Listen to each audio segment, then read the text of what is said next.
मोहम्मद सुहेल नाजरा को दावत देता हूँ कि आए और हिंदी तकरीर पेश करें। अस्सलामु अलैकुम व रहमतुल्लाहि व बरकातुहू। नहमदुहु व नुसल्ली अला रसूलिल करीम। अम्मा बअद, फ़क़द क़ाल अल्लाहु तबारक व तआला फ़िल क़ुरआनिल मजीद। अऊज़ु बिल्लाहि मिनश शैतानिर रजीम। बिस्मिल्लाहिर रहमानिर रहीम। क़ुल हुवल्लाहु अहद, अल्लाहुस समद, लम यलिद व लम यूलद व लम यकुल लहू कुफुवन अहद। अभी अभी मैंने आपके सामने पूरी एक सूरह का पाठ किया है। उसका अर्थ यह है, ऐ नबी कह दीजिए कि अल्लाह एक है, अल्लाह निराधार है, वह ना किसी का पिता है और ना किसी का पुत्र और ना कोई उसका समकक्ष है। क्या यह सत्य नहीं कि जब हम तारों से भरा आकाश देखते हैं, फैली हुई विशाल पृथ्वी देखते हैं, उफनते समुद्र, ऊंचे पर्वत और बहती नदियां देखते हैं, तो तुरंत ही यह विचार मन में उठता है कि इन सब का कोई रचयिता है, कोई है जिसने इन समस्त वस्तुओं की सृष्टि की।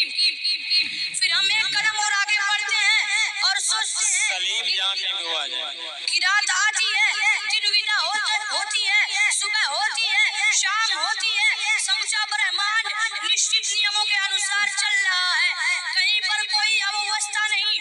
सूर्य और चंद्रमा अपने निर्धारित समय पर उदित होते हैं और समय पर अस्त हो जाते हैं।